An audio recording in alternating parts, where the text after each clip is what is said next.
It is the idea of many of our species, what we would say in other star systems, coming into understanding that there is a balance, and so we allow all to happen the way it is and to interact the way it can be. Otherwise, we ourselves cannot expand if we do not understand one another's perspectives. We, or the Anunnaki, the creators, are expanding in just the same that the human consciousness is, and that was previously misunderstood.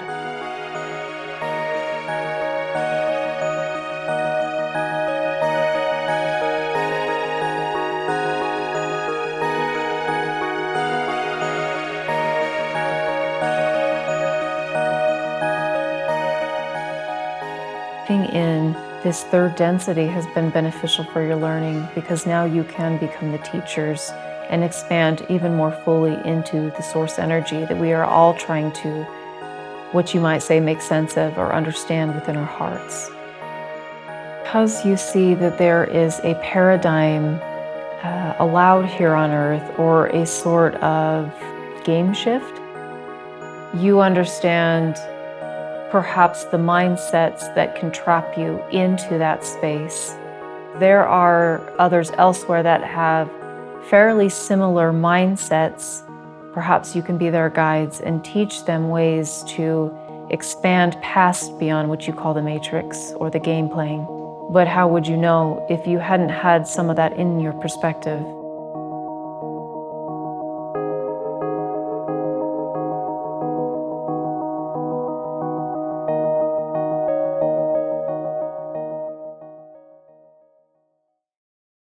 Ever wonder if there's intelligent life elsewhere in the universe? Well, I have. I've been wondering since I was a kid. My name is Reuben Langdon, and on March 29th, 2007, in the middle of the day, I saw a number of strange objects in the sky. Coincidentally, I was working on the film Avatar at the time, playing an alien. And ever since then, I've been on a quest to find out if aliens really do exist, and if so, are they here, with us?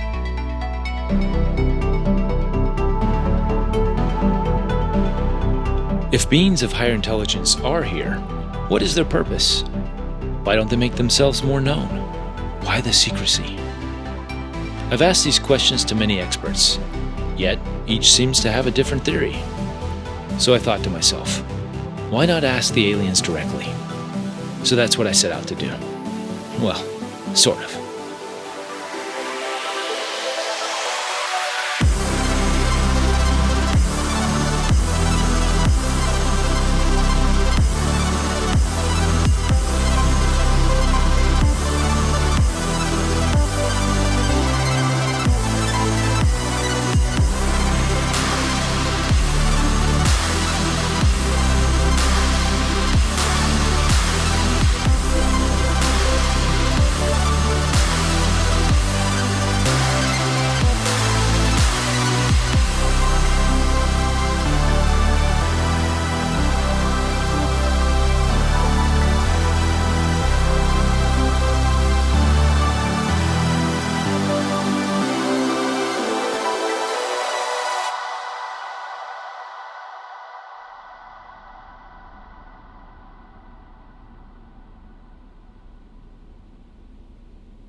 Okay, so I have a few visuals.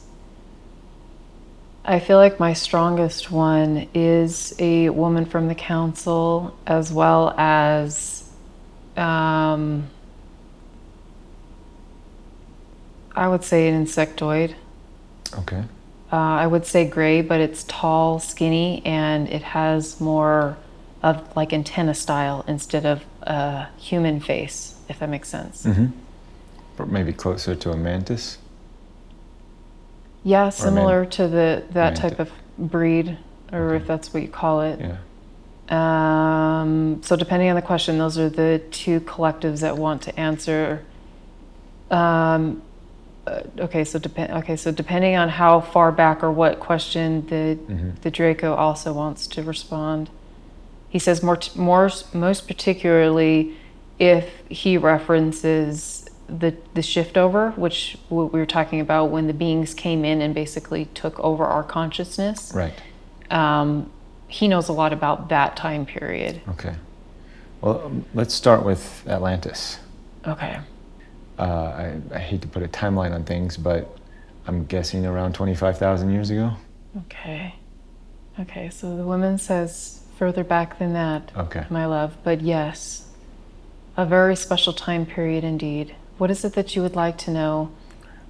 Is that, because I've heard from other channels and other guys that humanity carries a lot of trauma from the Atlantean periods.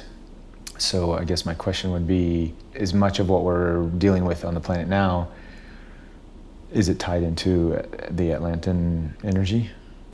She says, I'm not sure if I would call it traumas, though it does take some healing to transform what has been learned during this time period and where you are moving toward. She says, you see, during the Atlantean time period, consciousness had grown exponentially and experiments were taking place. And yes, humanity as well as other species had to learn that this is not how expansion was to occur in the most beneficial way. So those that understood this opted into an alternative experience, an experience where they could learn in a slightly different way. So you may call it traumatic in the sense that what once was known was sort of erased or taken, but we would also like to call it a teaching or learning opportunity for the expansion of humanity that they opted into. Was the Anunnaki DNA injection, was that prior or after the Atlantean experience in our linear sense of time? She says right prior to the Diluvian time period or the Anunnaki, but there seems to be a disconnect with what she's showing me. I'm seeing if she can use verbals. Basically, there seemed to be an Atlantean time period further back from when the Anunnaki actually came and created their hybrid human. And then she's showing me that with the Diluvian waters, they erased all of this, but some Anunnaki saved some of the humanoid to carry on the genetic map that they created. When you said Diluvian, can you go into more detail about that? What does that mean? She says the Great Flood, that we have known to be called the Great Flood. She says this is a common misconception in understanding the human evolution because there were humanoids in the Atlantean time period, but we would suggest that they were more fifth dimensional beings. They were not essentially what the human is today. That human is the creation of what the Anunnaki created right prior to this Diluvian time period. But the Anunnaki borrowed some DNA from that time period or from that energy? Or is that just, I guess, the karma, the Atlantean karma that we're dealing with, is that just more energetic as opposed to DNA? Okay, that's a good question. She says, with reference to your question, I would say that this is more energetic. It is a consciousness that was tampered with in order to bring in the consciousness of a humanoid. She says, once again, the Atlanteans were, she says, like a type of human species, but she's saying are not what you exactly think, and I'm asking her if she can be more specific with the details of how this all occurred. She says, basically, it's a different type of humanoid. Mm-hmm. It's a higher evolved human conscious that was there. It's different than what the Anunnaki created. Is it a mixture of different beings? Like, were there Palladians and Mantoids and she says yes. Lyrans, and they were all just having a big party? She says yes, but there were also very select that had a specific type of DNA. But then things started to get mixed in an experimental way, she says, not in necessarily a mating way. The Anunnaki efforts evolved into a mating energetic manipulation of the DNA. So did the Anunnaki come after the Atlantean destruction? After this, was this great diluvian flood? Was that a reaction to the Atlantean experimentation, technology, and energy? She's saying we think the Atlantean happened before as far as linear time period compared to when the Anunnaki came and actually manipulated the human DNA. I see. And there seems to be a disconnect with the human in Atlantean time period versus the human that the Anunnaki created. There's a little bit different energy and the dimensional frequency that human is capable of being a part of. What density was the Atlantean experience? Okay. She says it's a fifth dimension, fourth density. Okay. She's saying part of the confusion could be the shifting of the earth and the part of waters rising. She's saying that the flood that we're speaking of, the deluge, right after the Anunnaki manipulated the human genome. Oh, this is a second flood. There seems to be different floodings. Yeah. The Great Deluge, she's saying, was intentional. The flood that took out Atlantis, she's saying, was a shifting of the planet. And then there was another shifting later down the road after the deluge, if that makes sense. Yeah. She's saying, she's just basically apologizing for the timelines of trying to construct in our minds how it all played out. Yeah. But she understands it with the evolution of how the earth has cycled through. She's saying that there were other things that happened during the Atlantean time period that took the destruction. Chemical warfare, wars. The waters could be manipulated, but they weren't used for this specific purpose as they were in the deluge that we speak of, the great flooding that was meant to wipe out and reset the human species. She says in a linear format, it would be Atlantean time period in a fifth dimensional state with wars of chemicals, experimentation, and these sorts. And the earth changed and shifted accordingly, and the waters rose, and even the land shifted and changed. And then we could say that for some time, earth was desolate, and that's when the Anunnaki came, and they created the humanoid based on their needs.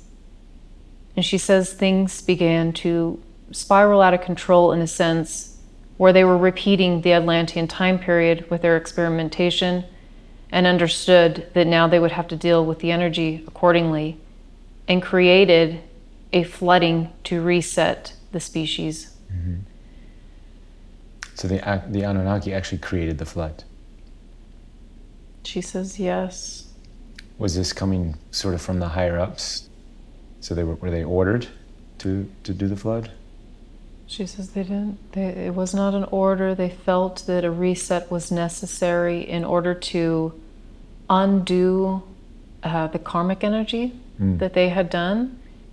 She's bringing me back to Atlantis, which is telling me that they understood that the energy that was created in Atlantis with the experimentation led to, I don't want to say bad karma or, a learning curve. They didn't want to do that, so they decided let's reset everything and let's just make it right. And so they created this flooding area. She's doing a lot more visuals than verbals. She's showing me, though, that many were actually sent away from where the flood was to preserve. But they also felt like they were getting outnumbered in a sense and were trying to just select a few of the genomes that they wanted to preserve. She says it basically in their minds was a reset, so they wouldn't have to do some of the energetic balance that Atlantis sort of had to come face to face with. But it still sounds like we're repeating ourselves over and over again. Yeah, she says it's been very, she says karmic. It's been very karmic. It sounds like almost like Groundhog Day. She says you cannot create a species and say, oh no, what have I done? Let's reset. Right. She says you cannot do this. And so the creators, the Anunnaki that you call them, have had to go through their own set of learning processes to redo the human species, and not in the way that they previously planned in annihilating the genome. They must help them into higher consciousness. So there are guides now. She says many have stepped forward to try to help. Mm-hmm. Does the Anunnaki civilization that came initially to create the species, does that still exist in a fourth density or in a physical form? Fourth or fifth? She says not in the way that you would understand. Mm-hmm. It has surpassed. They have, she says, tried to help in many instances, and they have evolved to be more light beings in a sense. Mm-hmm. They have stood by humanity on a larger scale and have tried to help, and for this they have evolved greatly. Mm-hmm. We would say that they are further in dimension than what you speak of. More almost a collective. She says yes, but they still desire to help humanity evolve because of the karmic cycle that had been created. Because their greatest desire is expansion as well.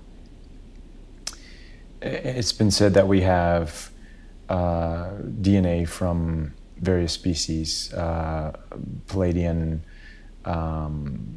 reptilian, Lyran, I'm sure there's many more, even Arcturian, and are all of these different types of DNA mixed into the Anunnaki DNA already? Is that where we get it from? Or did they take from these other? She says that she says they didn't take, borrowed for other trades. Their DNA is not 100% your DNA. Your DNA is unique in the fact that it comes from all different star systems, and they knew that in order to create the perfect humanoid, they needed to do this. What was their goal? I keep hearing it sounds like it was more complicated than just to create a species to mine their gold. She's saying conquering other worlds. I'm asking her to clarify what she means by that. Being able to inhabit this world and to conquer it and move on to others. It is almost like having children and letting them rule the planet. She says it wasn't meant to be negative. It's just to have a planet, a dominion ship, and then to move forward into other planetary regions and to rule that. It sounds almost reptilian. Is that consciousness prevalent in the Anunnaki? She's smiling. She says it's not only reptilian, but yes, you are correct. The Anunnaki are very kinship, very, very ruling ship type, and they create and procreate based on the fact that they can pass down to their family. She says like regions. Heirs to the kingdom. Yeah, in regions. Mm-hmm. And in this case, it was a planet. Mm-hmm. It sounds, because that still has sort of a hierarchy type, ownership type energy to it. It sounds like maybe the Anunnaki have moved beyond that now. She says we believe that they have. They are working hard to undo the mindsets and the consciousness that are now unbeneficial to you, that they have created. She says you do see yourselves often as hierarchical beings and have organized your world accordingly. This comes from the Anunnaki, and they understand this, and they are working to unfold this. She says, but there are benefits to having a hierarchical system, and they understand this as well. The key is to maintain that we are all unified and we all have our special role within God's source energy.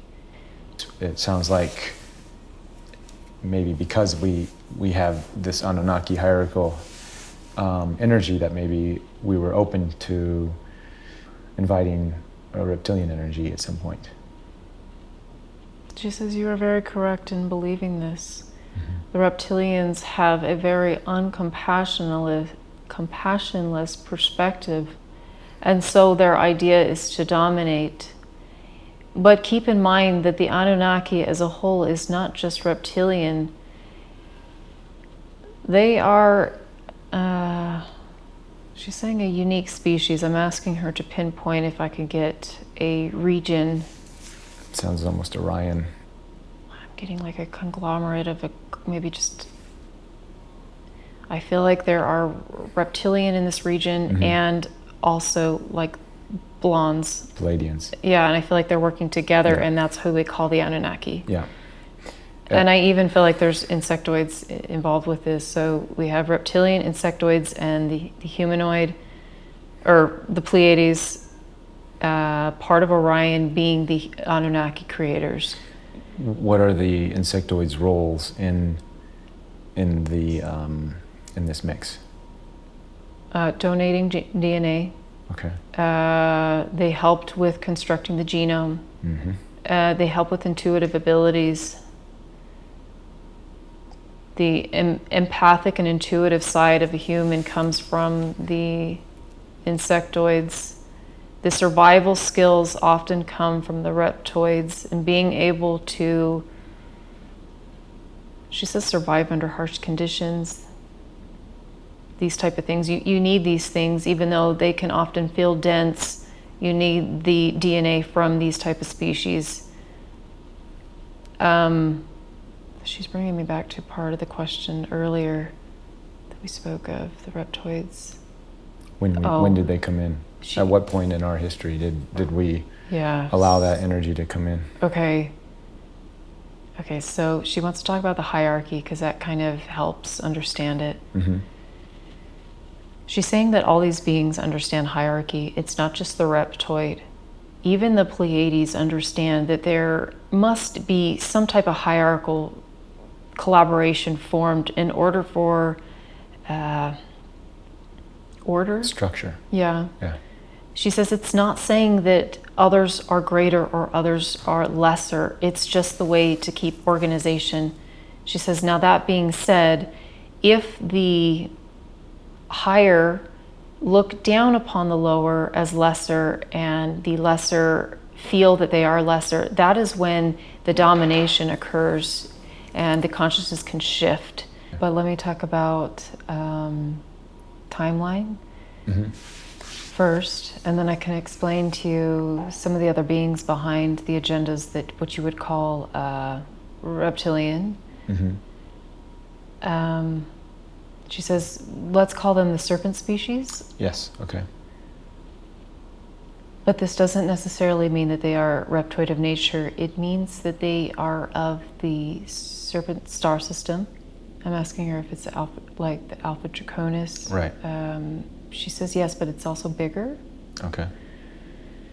Something that the ancients knew of. They called it the serpent star system, basically. And there was a serpent species because they came from that location. I'm asking her to give me a linear time of when, like, the consciousness transitioned, and she's just showing me a lot of dragon stuff, and I'm not understanding. See if I can get her to give me numbers. She's not giving me a time period of when consciousness really changed. I feel like it might be such a slow process that it's hard to give a date. Sure. Was the Anunnaki intervention pre-dinosaur era or after? I want to say pre. She says, but it also depends on the regions. Some regions didn't inhabit the beings, and she's referring to the dinosaurs for quite some time, and even then, more humans were able to occupy the area or land dominated species. So were dinosaurs more of humans' natural evolution, or was there genetic manipulation with the dinosaurs coming to Earth? Okay, I'm asking her to slow down. There was some natural evolution process with the dinosaur species, but it basically was put forth on the surface to start as a testing point to see what type of species could survive, what type of evolution would occur on its own, what type of things needed tampering in order to survive, these type of things. She says, and this is why we say that time periods are difficult, because there were areas where dinosaurs were only able to survive for a brief time, other places where they were able to survive and thrive quite freely. Mm-hmm. And so the areas and the regions help dictate the time period as well as where humans were able to go. Mm-hmm. And I assume that's the same for humans too. Different pockets of humans, different areas could survive longer. She says, yes, that's very good to think that, because in different regions, your genetic genome needed certain, she says, I might call it upgrades, in order for you to survive, in order for you to think or to have the ability within your body to survive longer than needed. Mm-hmm. So, getting back to the Atlantean Anunnaki karma, then the dinosaur karma is it true, as our scientists are sort of figuring out, that an asteroid sort of created the extinction event on planet Earth, the reset for the dinosaurs? She says we think that they are on the right path. Obviously there is a little bit more to it. Mm-hmm. There were chemicals that were set forth to create fires. Mm-hmm. And erosion. Mm-hmm. I feel like maybe that could be earthquakes. Okay. In order to offset the species. To reset things a little bit. With the dinosaurs specifically is what she's showing me. I feel like there's a couple different times when this happened. Okay. Based on what she's showing me. So maybe more than one extinction event. Yes, and this one doesn't seem to do with waters. It seems to do more with gases and fire. Mm-hmm. There's a lot of burning around the regions that she's showing me, and earthquakes. And I understand all this is for different evolution, for the evolution of various species and animals, plants, humanoids, dinosaurs, etc. Why does the Earth itself need to have all this stuff going on? What is it getting out of all this? She's saying that it just has to go through its own planetary cycle. And just as a cell would gain expansion, or she says maybe what you would call evolution, through going through a little bit of stress, strain and division, these kind of things, it's just part of the way, she says, the universe works. Sure. It isn't to hurt Gaia, she says, it's to help it transition and to reach into higher consciousness. Many of other planets do the same. Mm-hmm. Just to go back to our history a little bit more then, in the different energies and beings, these other races, this borrowed DNA that we were created from, I'm assuming they also signed up for that? Loaning their DNA. What was their intention? What were, say, the Pleiades' intention in reptilians at that time? Or Zeta? Do we have Zeta DNA? She's saying, no, not the Anunnaki creation. Perhaps in a roundabout way, as Zeta DNA can be shared in a roundabout way with other species, but you have not been transplanted with their direct DNA. But there had been multiple experimentations on the Zeta's part prior to the Anunnaki taking control. Oh, interesting. She says, to answer the question about the DNA exchange, they were all to be a part of the interactions and all to share it. and have their regions accordingly to, she says, maybe what you could call family. For example, let's say that a family from the Pleiades had a region to control and dominate on the Earth's surface, and reptilian would have an area. She says the insectoids that we speak of, they were mixed in. There was a mixture. They were in agreement to divide, dominate, and to be in their regions. And this also remains still up into the galaxies as well as Earth. It was a contract for, she says, like the souls. They agreed upon it. There was no good or bad. There was just, she says it was almost like a big family. So to create a place, a meeting ground to mix the energy so we can get along better? Oh, well, let's look at the intent. The intent. She says to create. Just to create. Just to be like godlike, to create something. But they needed other DNA. They couldn't do it solely with one DNA on the surface of Earth. It wasn't applicable. So the Earth environment itself is pretty unique then in the galaxy? She says in this instance, yes. They needed multiple types of DNA. Even mammalian was used, but it was understood that only, she's showing me leaders, that there would only be a certain group of leaders for this. So they did the exchange accordingly. She's saying that part of also the exchange was for the leaders to not inhibit certain parts of the planet if they could exchange the DNA, and they would be protected, if that makes sense, in regions. The regions would be protected. Yeah. Right. I feel like she's showing me a lot of dolphins and mammalians in the waters.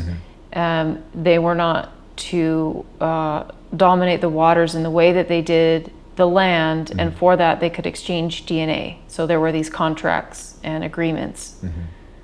Assyrian, so more, that would be the Syrian energy? She says yes. Okay. So where are we going with all this? What's why next? is this so important? Why is it so important that we have this galactic soup here on Earth? She says, well, for one case, for one thing that we really want to drive home, so to speak, in the human species consciousness is to understand there's no good and evil.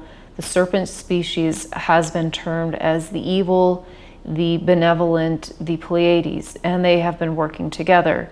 She says, but what you have are individual consciousness, perhaps, or beings that individually selected to dominate in an unbeneficial way. And they get blamed for... She says, yes.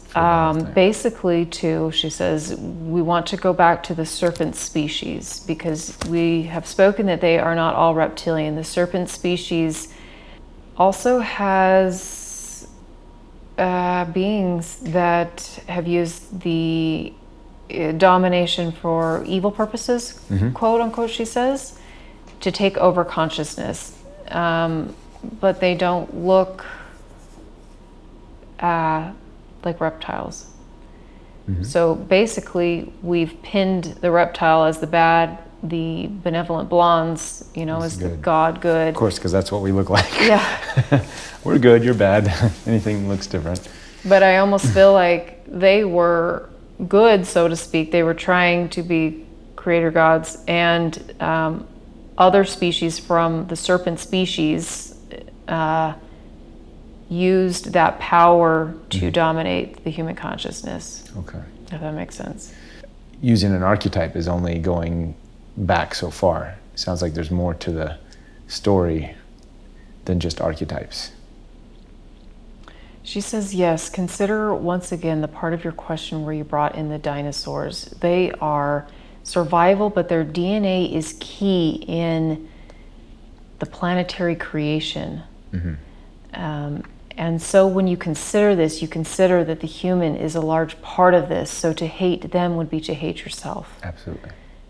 She's saying also consider what we speak of the serpent species, and also when you do your research, go back and find that there is serpent species, serpent race, these type of callings, names. She says, see if you can't tap in and see the visuals and see that not all are actually reptiles. Some look, she says, more mammalian. All kinds, she says. Even some bird. Yeah. They represent the reptilian agenda that you now reference in today's timeline, though. The conquering the human consciousness. And so when you hear reptilian, this is what you think of. When you hear serpent, you think, oh, the reptilian domination. But the serpent species is actually a broader idea. Well, we do know in our own evolution how, birds are linked to the reptilian energy. Quite, the avians are quite close in the family. My understanding is that the Pleiadians have a lot of that energy already as well, the bird energy. Or she says they do. They do. Avian. And remember, they work together. Yes. They understand one another. Okay, so she's showing me some visuals with the Pleiades actually having large families. They sort of, I'm getting spacey because, okay, she's trying to get through to me. Hold on. They were the first advocates of one male, several females, because they understood the lineage and the importance of carrying on down the bloodlines. This came from your Orion star system, but it has turned into something negative. But that which you call God came from this sort of idea that lineage could be carried down through the bloodlines and to... Can you back up and explain that, what would we call God? You mean the male figure of God? Yes. Okay. Basically, she says, like an Abrahamic covenant. Okay. That idea of God, the image of God. She's saying that she just wants humanity to understand that there are beings of Orion that have a very male-dominant type of energy that have brought that to Earth. The rulingship of the man, basically, and passing it down through the bloodlines into the males. She says mainly, though, because also a man can have several children with different wives and pass his seed along to ensure that his kingdom would be maintained accordingly, and he can pass down his lineage and his ideas that way. But that comes from not necessarily reptilian. She's saying that's an Orion energy. She says, not saying that we lived like that here. We're just saying that that was incorporated with that idea from us, from the Orion. It was part of our DNA. Yeah. That we carried that energy. And I guess we're working through that, and it's not serving us anymore, so we're evolving past that now, or to a certain extent, some of us. She says you are moving past the ruling ship. There is still the idea behind a man being able to have children from several other wives that can also be beneficial because we are still mammalian in a large sense, and we are working toward building more of the community based on that idea. She's saying, but it also all goes back to your original concerns and questions with the reptilian and the ruling ship now, that the rulers and the kings and the queens, that is a reptilian idea. She says it's not necessarily. Okay, I understand now how what she's trying to convey, as far as I had this concept of hierarchy and ruling being a reptilian idea, and sounds like that's there's some aspects of that in the reptilian lineage, but that's not a reptilian, so to say. Yes. That aspect particularly isn't just from the reptilians. But my understanding of that reptilian archetype is a very male, masculine energy. And then I've also understood that the Pleiadians has been more of a feminine, a softer energy. And the merging of the two, the Anunnaki, and then us adding extra spices in there, it seems. She says that is true. One thing to note, though, is that the male side in the Pleiadian region is more like a mentor, teacher, and that can take on that feminine side, but also understands the male role. The feminine side of the reptilian, she says, is gaining wisdom and working that into knowledge with teaching the youth, those type of things, creating a better lifestyle for communities with technology and that kind of business, she says. So there is a little bit of both that is different, but we have interpreted the male energy is dominant and maybe perhaps controlling because that is what the humans have perceived it to be for so long. That's what we experienced here, or at least our history and what we remember so far. So I'm assuming as we uncover our history, we can break free of some of these stereotypes of what a male is, what a female is. She says yes. She says one more thing to add is the serpent species, as we spoke of, or reptilians, don't tend to hide the masculinity. In that sense, the Orion side, they understand that and they allow it to occur, but they also know how to, she says, mask it in a sense with their ability to teach. But there still is a bit of a masculine side that they incorporate or have incorporated into the human experience. Again, where we're going with all this, getting back to that, it seems like humans are going to have, maybe not the way the Anunnaki had originally intended, but we still are going to have a strong presence in this galaxy. She says, yes, that is key to say teaching, because you have entered into the 3D world that has benefited you greatly in understanding and learning in a subconscious way. And now that you are fully awakening and becoming conscious, you now can become the teachers and allowing others to understand their full capacity. So in a sense, it has been very beneficial for you to experience the world in the way that you have. It has been, she says, what we have called an excellent simulation of learning. And these other races that are part of us, that are observing humanity now and have been, I'm assuming they're learning a lot just by the observation process. She says, yes, yes. They've realized a lot of their mistakes because of how we've dealt with what they've taught us. And they have evolved because of it, because they are working to undo some of this and expanding themselves into other areas of thinking. She says initially it was done to protect the human race, the human species, the DNA that was created, these type of things, and to let you have the best life possible. But of course, things transpired the way they did, where beings took over consciousness, and they see both perspectives, and that is important in expansion. When you say beings took over consciousness, is this integration of the downgrade into third density?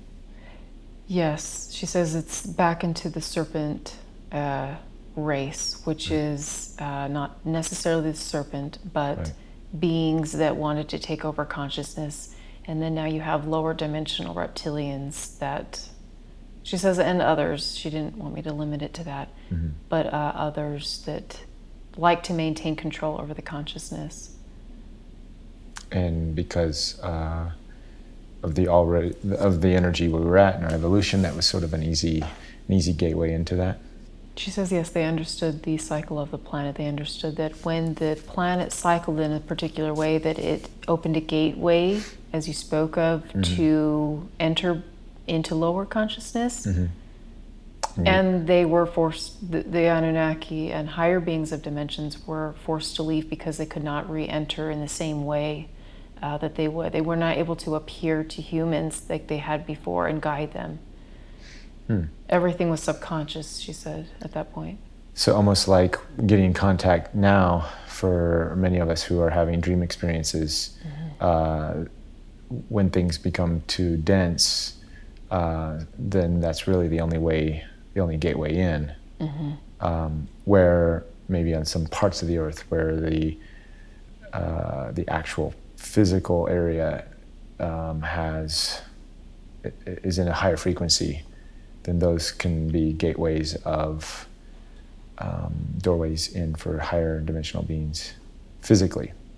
She says yes, and also consider there were several attempts before this transition while we were making contact with you, with the humans, to try to pull them out of this sort of mindset that they were getting taken or putting a hold onto.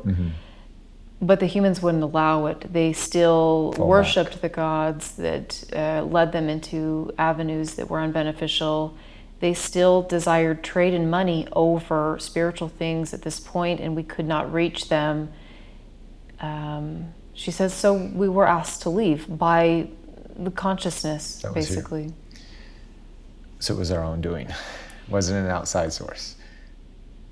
She says it wasn't in a sense, but you had help to push you along. You had the choice all along, though. Do we always have? We always have that choice initially, don't we? She says yes, but it can be very, very difficult. But now, it seems the choice, that doorway has come to us again, and now, at least the timeline I choose to be in, it seems that we're making that choice to let in our higher frequency brothers and sisters come in. And, she says yes. And make the shift the other direction. She says many of us are wanting and hoping to come back in the same way that we had that contact with you prior. And we're hoping that you remember, that some part of your consciousness remembers that you once had contact in that similar way, and that everything was okay. Was the last gateway for this energy, was this back in the Egyptian days? I feel like she's showing me Rome. There was a gateway in Rome. In Rome, okay. Yeah. I don't know what years they are, but I feel like it's further, would it be Brutus, I think is what she's saying? Brutus and Augustus, maybe? Which is... By the way, I totally BC? failed history. This is like 100 AD. I think I know why, too, because I was just not interested. Now it's interesting. I think, though, based on other channelings, I'm just going to step aside from her for a sec, Christ consciousness was one of the last hopes to try to bring that out of people and understand their power. I see, right. And there was a lot of ET interaction at the time, and a lot of beings still coming as angelic forms. And then after that, shortly after that, there was the close at the gateways, like you talked about. Right. So, and then probably prior to that would have been Egyptian days, yeah. And what role did the Buddha energy on the planet take? Because that was slightly before Christ, but after the Egyptian era. She says to bring peace within the self, connection within the self. Also a preparation for what was to come, to be able to match up to what not only Christ consciousness, she says, but the one last loop to understand what the human was capable of. The one last loop. Could you... She says, like what we spoke of before that gateway was closing, they anticipated the close shortly after Christ's death. So this was it was like a pre-dimensional door opening to sort of prep people to It sounds like it was a time for peace and to prep. I see. She says to turn off to help turn off the program for moments of time. And where in the Tibetan energy, there's the Buddhist influence now, but it seems like there's more ancient stuff going on there prior to Buddha's influence. What kind of gateway are we looking at there? She's just showing me a lot of visuals with African. Oh, okay. I don't know how that correlates. Let me see if I can get her to just tell me. There just seems to be a correlation with some type of tribe in Africa that branched off somehow. I don't know. It might be beyond my library of understanding. Sure. There recently we've uncovered the big temple in Göbekli Tepe, Turkey, I believe. Seems to be predating the Egyptian civilization. And where did that civilization go?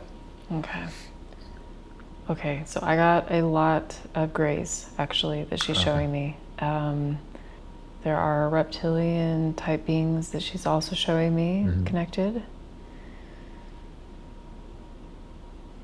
Very, very ancient. The beings that she's showing me, they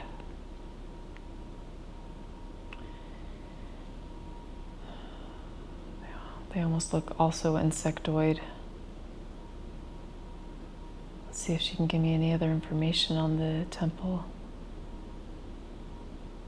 I heard she said something about facilitating compound.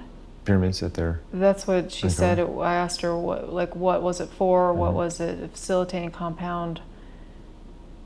I feel like they're trying to build something there. She's showing me that these beings are okay, so how do I put this into words? They are meeting together at this temple and they are constructing things, maybe almost like a meeting place. Very ancient. The beings are very ancient. You said it was pre-Egyptian? Okay, that makes sense. Let's see if she can give me anything else about that.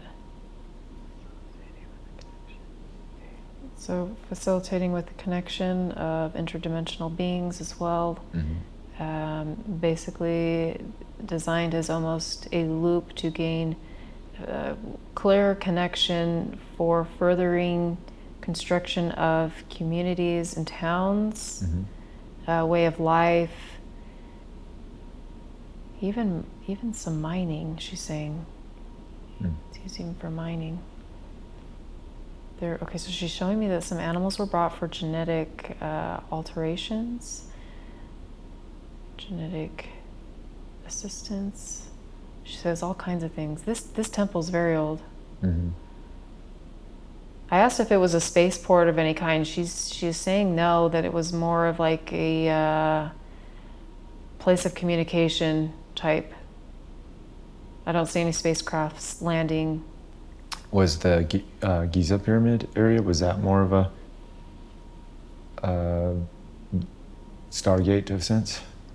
She says yes, that's an energy gateway. Okay. Different species coming in and going and doing things. She's saying one thing different. The pyramids had to interact and line up a certain way. The one that you're speaking of, Göbekli Tepe. Yeah, that didn't have to align perfectly. It was designed to be almost a direct communication. Okay, a communication device, but not a portal for physical beings coming and going. She says it did have portal capabilities, but it was more of a transcription device. Is transcription writing? Yeah, I would transcribe, to describe. So they were probably getting information and using that. She's just showing me visuals. There's not much else. There's a big light coming from it, but... How about the Nazca South American area, we recently there's been some excavations and some bodies of beings found, sort of reptilian, three-fingered beings. Okay. I'm asking if she can, or if there's a being that can help use words. Mm-hmm. Basically, the visuals that she was showing me were these structures aligning to be a teleportation device.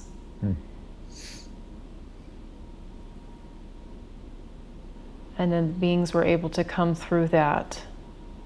Okay,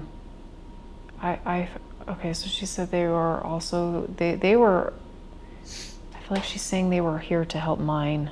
Back in the Anunnaki days? That's not clear. Okay.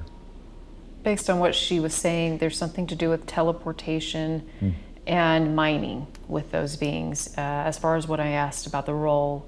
Okay. Timelines, I'm not sure about. I feel like they're earlier than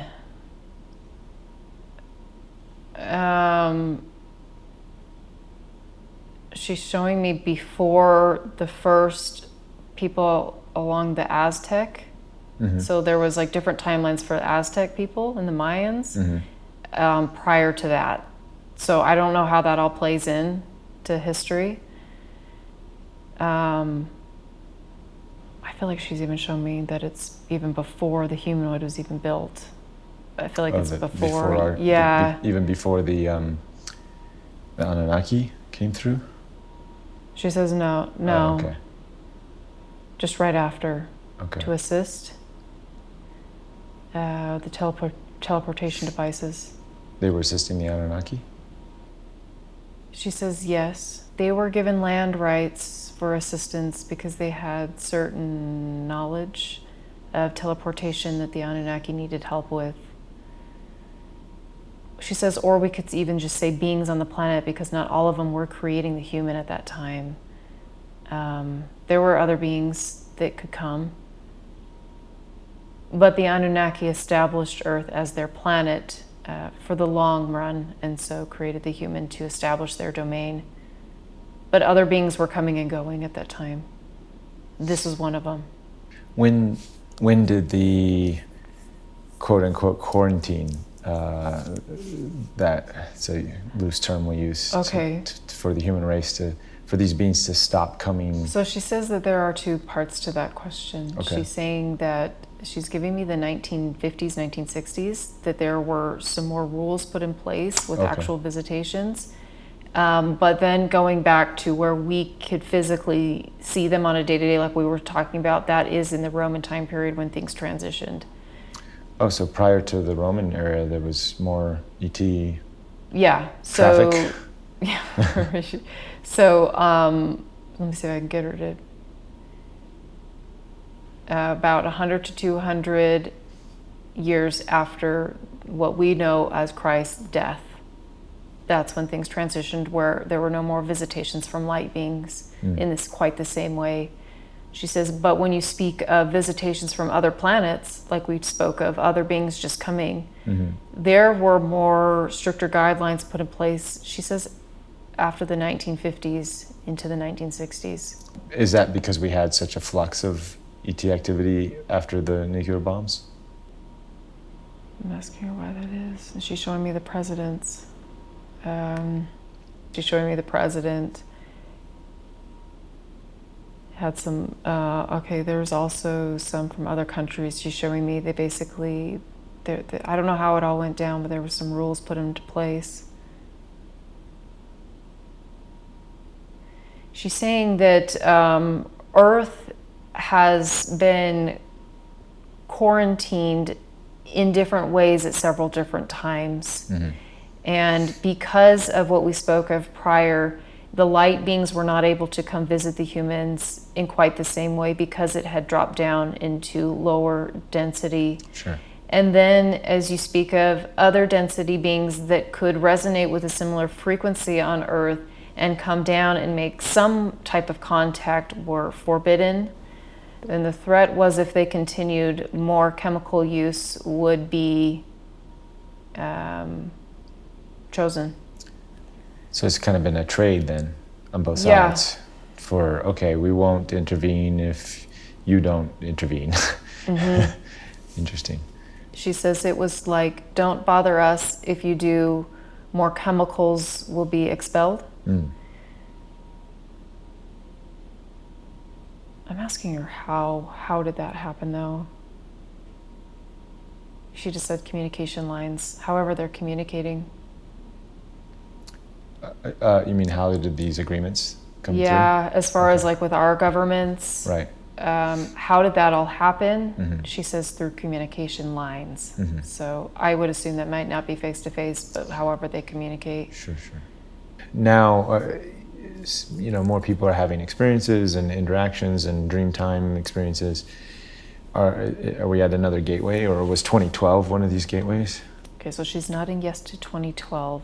Okay. It was the start of the opening. She says the doorknob turning and opening was what 2012 was. And now we are slowly pushing that door open more and more. Mm-hmm. And then she visually showed me the door opening with the visual of several different kinds of beings. And that's where the hope is, to open that door to a point where we can visually see them once again. Mm. She says, and have contact and visual experiences as we once had. Can she tell us about the hybrid children? She says there are several different programs of hybridization. Which one? The Zetas? She says the Zeta star system has been incorporated or interacted with your Earth for quite some time. They have not been so benevolent, but yet they have brought many benefits to the human species, such as sciences and mathematical reasoning, these type of things. And they also work well with other beings that have brought this. So you can say the interaction has been beneficial to have their type of species along the Earth for a time. What we have found is they are unable to reproduce, and they are in need of DNA exchange. And so there have been interactions as such, she says. In the future, the exchange will also occur where they will give you more information on technology and how to use it in your benefit, as well as how to integrate other perspectives into their consciousness, mainly more of the human perspective, Right. emotion, happiness. They don't understand the joy that humans can feel, but they seek it. And in order to incorporate it, they are using the DNA, in a sense, to bring that energy in. And that's the hybrid children? This is what the hybrid children will be like. She's saying they have done several different experimentations where the hybrid children can procreate amongst each other as well as other species to create a broader perspective for their own species. Mm-hmm. Initially, it wasn't so. They were still trying to understand how to incorporate the DNA into their own species in order to procreate on their own. They have established it now where they are able to match to other species if desired. So the human DNA was sort of a facilitator to connect with other species as well? She says yes, big time, because we have so much. Such a variety, yeah. Mm-hmm. But it always is an exchange for something. She says they never will take unless there is she says like a universal exchange. Sure, yeah, energy exchange. Yeah. Many people now claim to have interactions with their hybrid children in dream time and these things. Will there be a time on the planet here where we can physically interact with these children, or is this more just an energetic thing to shift the planet energy so in a further out future these type of interactions can actually really happen? She's saying right now it is done consciously, such as you have a human experience and that is collected, and they can understand the human emotion and help raise their young. As far as physical interaction, she says, yes, we do see this in the future. This is partially why the hybridization program began, in order for the understanding that it can be integrated one with another and have this type of interaction. Mm-hmm. How the timelines pan out, that is difficult to explain. Sure. For it also depends on the human consciousness in the interaction. What is it they perceive the, quote, zetas to be like? Mm-hmm. If that can evolve, then yes, integration can happen very soon. If they can learn to trust more freely and open their hearts and minds into understanding that there is connections that can be made, then we see this happening more sooner than later. And the children are helping bridge that connection. Sure. It's my understanding the Zetas were interested in the human, the individualisticness of the human experience. But yet they saw a lack of logic in our dualistic ego selves, having sort of two consciousnesses and one consciousness. Can you elaborate on that a little bit? In order to answer this question, she says, I want to explain that the Zeta consciousness has been in a state where it wasn't one without the other, because they understand how physics, mathematical interactions always have to have an opposite and equal reaction. You have to have two together, mm-hmm. sort of idea. There is no concept in the logic mind of that single perspective creating, she says, its own breakoffs. Mm-hmm. It typically will always have a combating or another perspective to interact with. Mm-hmm. And so logically this did not make sense to their consciousness for quite some time. Mm-hmm. But what they are finding is that in expansion, there are aspects of themselves that they are missing that the human can help them experience, and some of that is through an individual human experience. Mm-hmm. Understanding that the human is a breakup of many, mm-hmm. and can split into many. And this is what they are very excited about and mm-hmm. trying to incorporate. If you cannot logically, in a sense, think that it is possible, your consciousness, even if it is of slightly higher density, it cannot evolve past that until it comes to the conclusion that it must incorporate it into itself in order to evolve. Or in this case, to the point where it could potentially die off if it doesn't seek elsewhere perspective. So in other words, we can learn from the Zeta experience that if we get stuck in one direction, too focused in one way, then we won't be around very much for very long. Yes. She says most definitely, yes. Thank you. It is the idea of many of our species, what we would say in other star systems, coming into understanding that there is a balance, and so we allow all to happen the way it is and to interact the way it can be. Otherwise, we ourselves cannot expand if we do not understand one another's perspectives. Mm-hmm.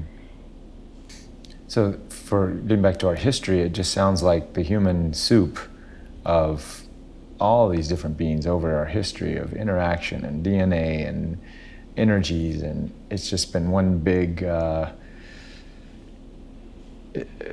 evolutionary experiment. She likes that you said evolutionary experiment. Yes, yeah. Because we, or the Anunnaki, the creators, are all involved with the creators, are expanding in just the same that the human consciousness is, and that was previously misunderstood. And I guess is ultimately the goal of all of this, is it to integrate back into source oneness through all these different paths of integration.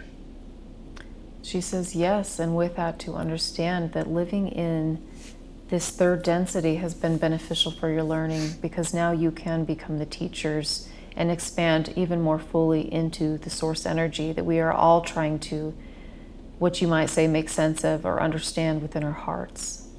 So kind of like, in Alcoholics Anonymous, it takes the former alcoholic to help teach the others, about, because they've been in the shoes, to sort of teach them how to get out of or stop the addictions. She says yes, and because you see that there is a paradigm allowed here on Earth, or a sort of game shift. See if I can have her better term that. Matrix style living. Yeah. You understand perhaps the mindsets that can trap you into that space. The enslavement programs. Yes. She says there are others elsewhere that have fairly similar mindsets. Perhaps you can be their guides and teach them ways to expand past beyond what you call the matrix or the game playing. Right. But how would you know if you hadn't had some of that in your perspective? Sure. And is that why, I'm sure the Pleiadians, and we know the Orions, and I'm sure the reptilians, all of these different races that we're interacting now with at some point in their evolution have had these enslavement games. She said I will agree for the most part, yes. Yeah. Lastly, Antarctica. Antarctica, okay. Pyramids being discovered in Antarctica. I have a feeling this is a huge piece of our history. Okay, so she's nodding yes, and she says this is about to be revealed. It has been quarantined in a sense for a reason. Notice it has no dominion over it. It is a free-for-all, peaceful state. This has been arranged for a very special reason, to protect what it is that can come about, you see. We are very excited for this. Yes, give it time, and more can be revealed. And one last thing, our inner Earth families, okay, and or ancient civilizations that may be with us here, but sort of in hiding. She says this is partially why this area was quarantined, or why it has been protected. Okay. This is a gateway to a lot of those regions. Mm-hmm. It has been revealed to some. Some have had physical contact, but believe this is true, she says. Valid in the sense that there can be physical contact made. Mm-hmm. Believe in your hearts that is true, she says. When you believe and are open to it, you can match up to a sooner timeline to experience it in your reality. Right, it's all about belief. That brings in that. And welcomeness, she says. Yeah. I do feel like they're related somehow. Mm-hmm. Can I ask where your lineages come from? She says, I am from the Orion as well. Mm. I work heavily with the humans at this time. They are going through some great shifting, and I help as a mediator. I help as a translator to help your human mind understand certain concepts.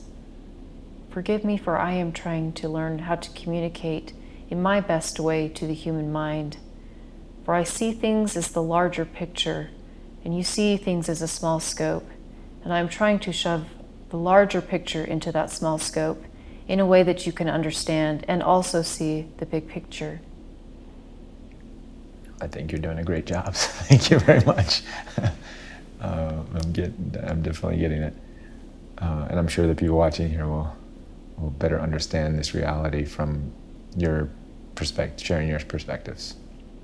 She says, thank you so much, and know that you can come at any time and call upon the Council of Light of the highest good to help your individual souls evolve in just the same as we are trying to help collective. We do hear what you might call a prayer or an intent of action, a seeking for your own soul. Let us guide you into the path that can help you and to put you into a life that is more fulfilled.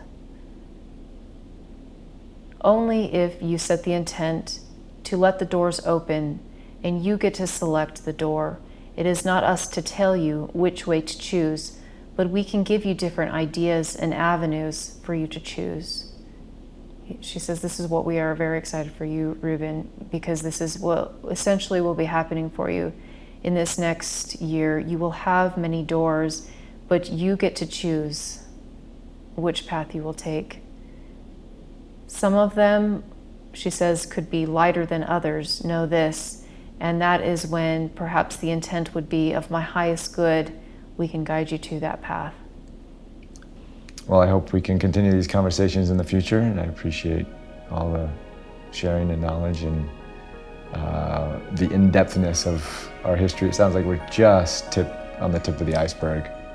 Yeah, she actually, when you were talking, she picked up like a visually grain of sand and said, we have just touched on a small bit of basically a large part of the beach.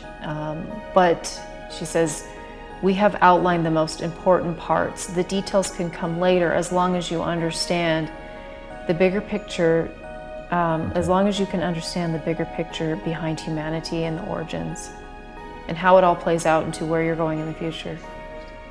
Yeah, I was actually surprised that she came through. I was a little bit hoping for the reptile, but didn't go in that route. He wasn't necessarily in this conversation. He was not in the conversation.